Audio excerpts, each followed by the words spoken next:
তিস্তায় লাল সতর্কতা অব্যাহত। গতকাল রাতভর বৃষ্টির পর মঙ্গলবার সকাল থেকে মেঘলা আকাশ, জলপাইগুড়ি জেলা জুড়ে বিক্ষিপ্তভাবে বৃষ্টি, পাশাপাশি পাহাড়ে অবিরাম বৃষ্টি।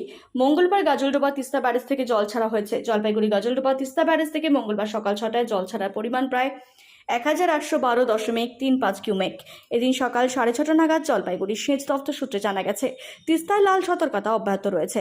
মেখলিগঞ্জ বাংলাদেশ বর্ডার পর্যন্ত তিস্তার অসংরক্ষিত এলাকায় লাল সতর্কতা জারি রয়েছে।